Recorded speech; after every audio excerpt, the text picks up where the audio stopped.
A packed Michigan courtroom, missing tenants, unpaid rent, mold complaints, and a $62,000 mystery payment the city won't even acknowledge. This hearing has everything.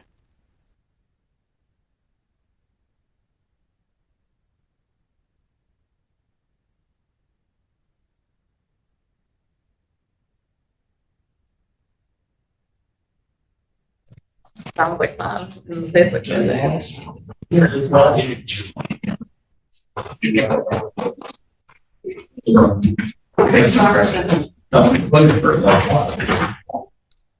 All rise. 14th District Court for County of Washington, State of Michigan, County Session. All those having business before the court draw near. The Honorable Judge J. Cedric Simpson. You may be seated.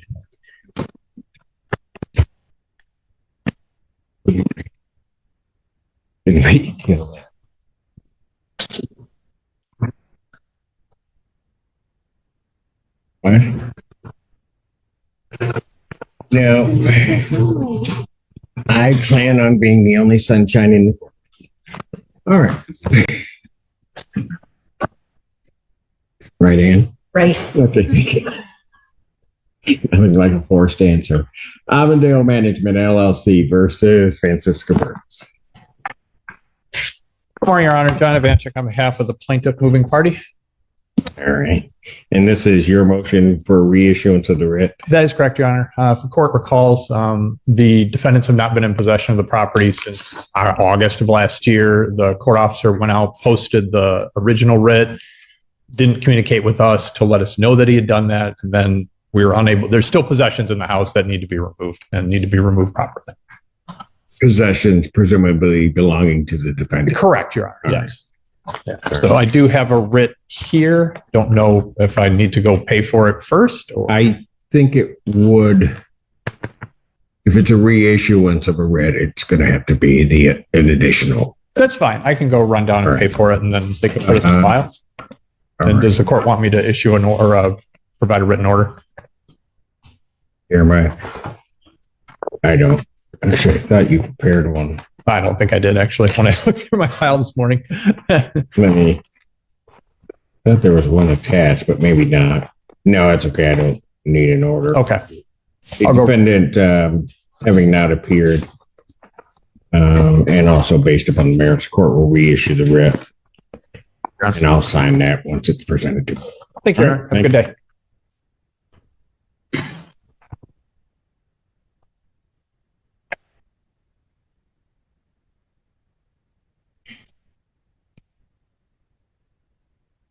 They're going to need that probably to process it. Okay. I'm sorry. I thought you got an all. That was my Canadian. Sorry. Ann Arbor Commercial Realty versus Scott, is it Sendejas?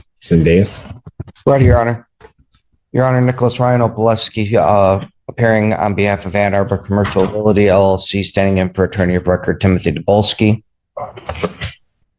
Your name, sir? Scott Sendes, Your Honor. All right. And we are set for trial on the money damages. We are, Your Honor, although we've been in negotiations. We're asking the court to adjourn this approximately 2 weeks, whatever works best with the court schedule. Is that a correct statement, sir? Yes. All right. And hopefully you guys can come to some resolution on it. That's the plan. That's the object, right? Or the thought. September 2nd. I can go set. What's my other date after that? After that is September 6th. I had the September 2nd or 16th.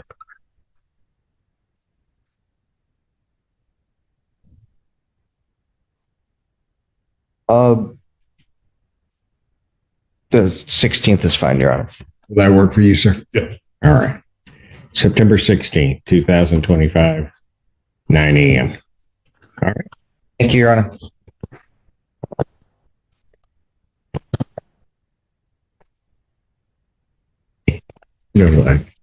Court does call the case Hamilton Crossing 1 versus Victoria Bolton.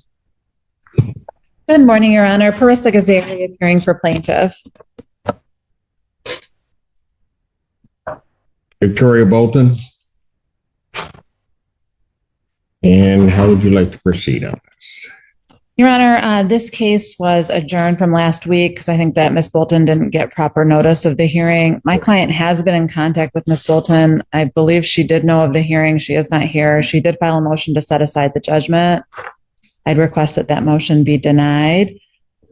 She mentioned to my client that she did have money in escrow. That she did? Yeah. Yes. And I would request that that be released to plaintiff. We have a judgment. I don't believe we submitted a writ yet. I will, once that money in escrow is released and applied, I will see if Ms. Bolton wants to do a conditional order of dismissal. I also understand that my client received a termination notice from MISHDA stating that it sounds like due to VAWA, she's moving out on the 30th of September. So I'm not sure how that plays out. Gotcha. All right. It is a large balance. And just so that you know, there's a total of $840 that's in escrow. Thank you. So the motion to set aside the judgment is denied and escrow is released to plaintiff. Thank you, Your Honor. Take care. Court does call the case Lakestone Apartments versus Nicole Sandberg.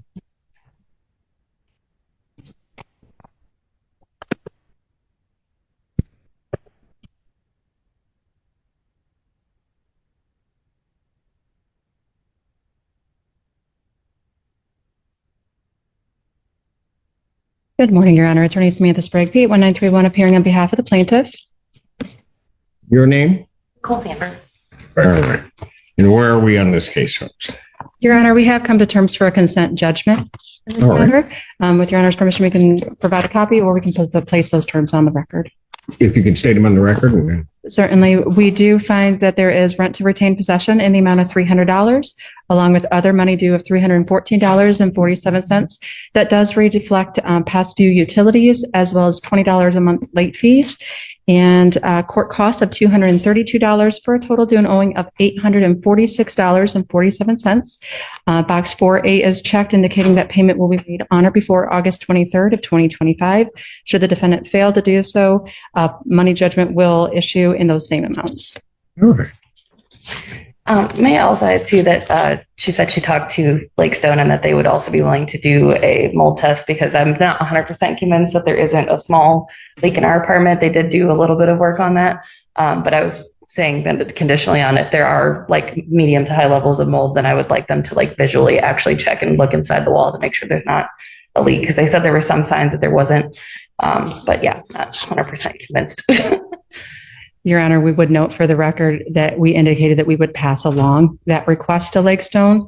I have not had a chance to speak with my client regarding whether that would confirm that. We would note this is a non-payment of rent case, and that the prior mold test found there were lower levels within the unit than outside by, I think it was like a sixth of the percentage of, I think it was like under 20%. Some were low to medium, but yeah, Correct. basically. But we would just note that for the record, that was not part of this agreement. All right. So, ma'am, just so that I'm clear, you're requesting that they do it, but that's not, this agreement isn't contingent upon them doing it. Right. I'm still going to pay that money that I do owe them, but I'm thinking that part of the reason why the cause of the water bill being so high that's been going on, because like I said before in our last case, it's been like double to triple any other place that I've lived, and it's saying our usage is climbing on the graph when it's not. It hasn't been. So I would like them to further investigate that if they're willing to. But yeah, I am going to pay that outstanding balance of $800 regardless. I hear you. What I'm trying to get to is, if Lakestone, council talks to Lakestone says, no, we're not going to do it. We've done this other test. We're satisfied with where it is. That isn't part of this agreement. Then I would have to file like another case after that or something if I wanted. Well, you'd have to do whatever you're going to do. But I'm just saying, do you want me to sign this agreement knowing, or at this point, not knowing what Lakestone's answer is? Yes. Yeah. Yes? Okay. All right.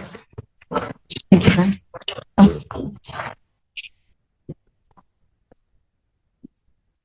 Have any other questions regarding Me? Yes, ma'am. No. All right. The escrow account that I told you about in our last court date that should be able to. I'm sorry? But the amount that they're asking for that's in my escrow account that should be cleared by the 21st or 22nd. So I'm happy with the 23rd. All right. Very good. All right. Court is satisfied with it. I will enter that judgment. Okay. Today is what, the 12th? Yeah. Still. All right. Thank you, Your Honor. Thank you. Are we free to go after this? Pardon? We're free to leave after this? What, you want? We don't have to stay. You want Ellen to hold you? What? We don't have to wait for the whole session to be over, right? We could leave. Oh, see ya. Sorry, it's my Go. first time in court, so All right, thank you. bye. Is that possible? Can I get a copy of it? Yeah, you can stop at the front counter. The Okay. file will be up there shortly. Thank you, Your Honor. You're welcome. You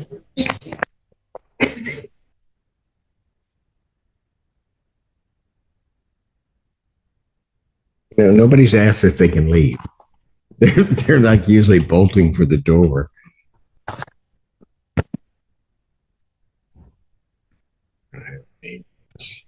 Are these? Yeah. Okay. The 14th District Court of Michigan comes to order. And from the first case, the pressure is on. A landlord steps forward asking to reissue a writ of eviction. The tenants haven't lived there since last year, but their belongings remain, and the court agrees the writ is approved.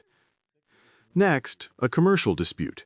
Both sides signal progress, asking the judge for 2 more weeks. They lock in a new date, hoping to settle without trial.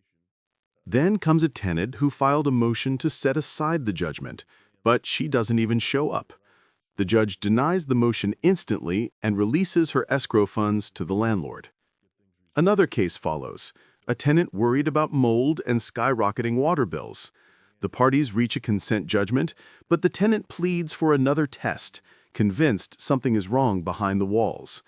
The judge clarifies, the agreement stands with or without the test, and the tenant accepts. But the most complicated case arrives last. A massive housing dispute involving multiple buildings, city inspections, expert witnesses, mediation orders, federal and circuit courts, even a tenants' union jumping into the fight. The landlords insist the buildings are ready. The city demands air quality tests for every unit.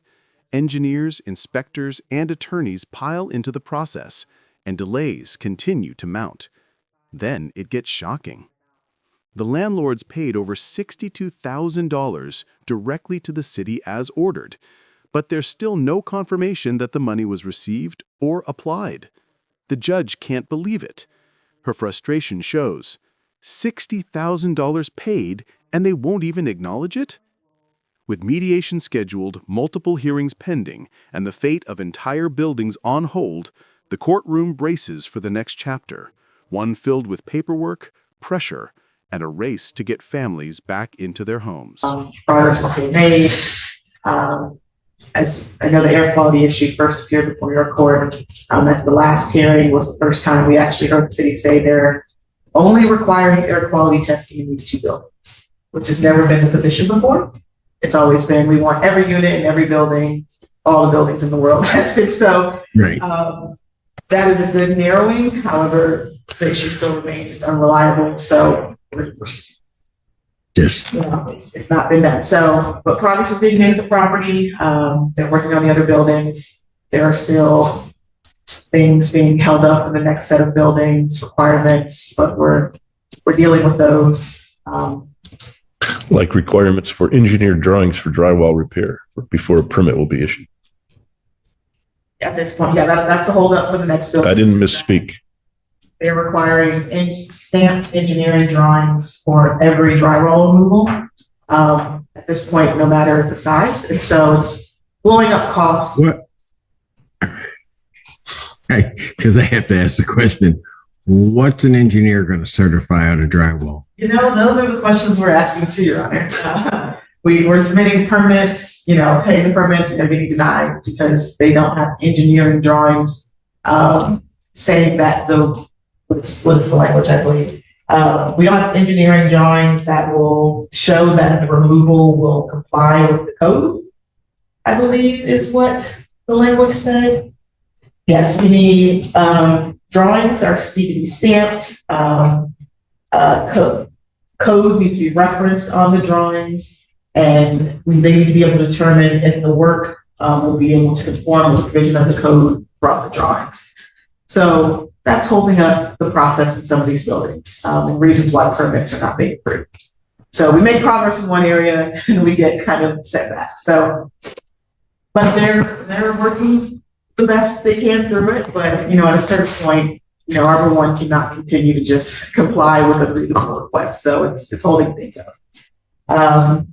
But yes, the two buildings are ready. And so as soon as we get word from Judge Kunke, we will be able to place folks in these beautiful units. So we've mediation. We hope to got dates yesterday. We circulated. We hope to be mediating in the next 3 or 4 weeks. How long do you think that? I'm not going to hold you to it. I'm just ballparking, like how long that process may take. I mean, we're gonna schedule for a day, and with the idea that obviously if it's not successful in that one day, and we need to carry on for another day, I think the parties would certainly be agreeable to doing what we need to do to get it done. There's a lot of cooks in the kitchen. The caption is 3 pages long at this point between attorneys and parties, so it's going to be a process getting it all done. But I think everybody's going to go into it in good faith. Just recently, Legal Services filed a motion to intervene for the Arbor One Tenants Union, which should cover most of the counterclaims that might, be popping up in this case. So once that's been approved, we'll probably be able to, I think, get a lot of the tenants out of this courtroom. I do find it ironic that the Legal Services of South Central Michigan hasn't had the time or the manpower or womanpower to file appearances in the cases before you, but now want to file an action to intervene in a complicated circuit court and federal court action. We've opposed the motion, but that's up for hearing. Yeah. That's up for hearing actually tomorrow before Judge Kunke. So we'll likely have a decision there. And then I think once that decision happens, I'll then figure out what to do with these cases. I mean, I like you guys, but not that much. I think at this point, again, while we do oppose the motion, if it was granted, I think that would cover what we're doing here. So I wouldn't see a reason to continue keeping these cases going. But we could definitely advise the court as soon as that comes down. We can bring the chambers down, and we can go. Okay. The last order you entered from the court, escrow order with regards to the $62,000. I reached out to the city to confirm whether or not they received it, whether or not it's been applied. Haven't received a response back yet. So, I mean, at this point, as to whether or not they receive, because we paid it. The way I did it is we paid it directly to the city. Correct. And so I was just trying to confirm, we didn't have any notice of that or anything, which is, I'm trying to confirm, did you get it? Has been applied? We're good to go. Just to cover bases, because I know your order said it would go directly to them. I didn't receive a response. So while they could have it, while it could be applied, I'm just alerting the court that I haven't received a response from the city yet on that. So I'm not sure. At this point, with the buildings being held up, it's really. That is insane. I'm sorry, but it just seems to me there was $60,000 that was paid over specific to particular bills that they were complaining about. And they won't acknowledge that they received it. I emailed the city attorneys on August 5th, required specifically attaching an order. I think I just forwarded the email report with the order saying, hey, I've heard nothing. So we can. When did we do that? So according to GIS, the check was cut on the 17th of July. So it would have been mailed out that On the day. 17th of July. First.